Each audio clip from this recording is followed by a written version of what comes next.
മിശിഹായിൽ പ്രിയ സഹോദരീ സഹോദരങ്ങളെ, മാർക്കോസിൻ്റെ സുവിശേഷം 13-ാം അധ്യായം 14-ാം വാക്യം മുതൽ. ഭീകര ദുരിതങ്ങളുടെ കാലം, വിനാശത്തിൻ്റെ അശുദ്ധ ലക്ഷണം നിൽക്കാത്തിടത്ത് നിൽക്കുന്നത് നിങ്ങൾ കാണുമ്പോൾ വായിക്കുന്നവൻ ഗ്രഹിച്ചു കൊള്ളട്ടെ. യൂദായിലുള്ളവർ പർവ്വതങ്ങളിലേക്ക് പലായനം ചെയ്യട്ടെ. പുരമുകളിലായിരിക്കുന്നവൻ താഴെ ഇറങ്ങുകയോ വീട്ടിൽ നിന്ന് എന്തെങ്കിലും എടുക്കുവാൻ അകത്ത് പ്രവേശിക്കുകയോ അരുതേ. വയലിലായിരിക്കുന്നവൻ മേലങ്കി എടുക്കുവാൻ പിന്തിരിയരുതേ. ആ ദിവസങ്ങളിൽ ഗർഭിണികൾക്കും മുലയൂട്ടുന്നവർക്കും ദുരിതം. ഇത് ശീതകാലത്ത് സംഭവിക്കാതിരിക്കുവാൻ പ്രാർത്ഥിക്കുവിൻ.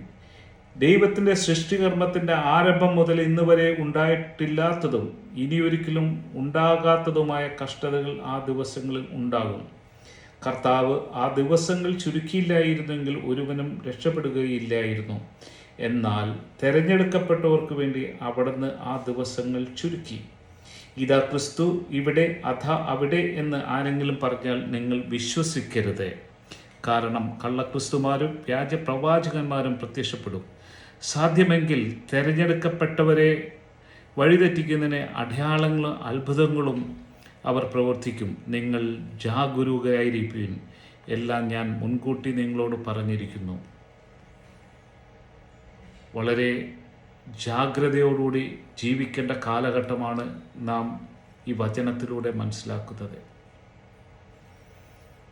തീർച്ചയായിട്ടും ഇന്ന് സഭയിൽ പോലും അശുദ്ധ അരൂപികളുടെ പ്രവർത്തനം നടക്കുമ്പോൾ, അവരിലൂടെ ദുഷ്പ്രേരണ നൽകുമ്പോൾ ദൈവജനം വളരെ ആകുലരായിരിക്കുന്ന ഒരവസ്ഥയിലൂടെയാണ്.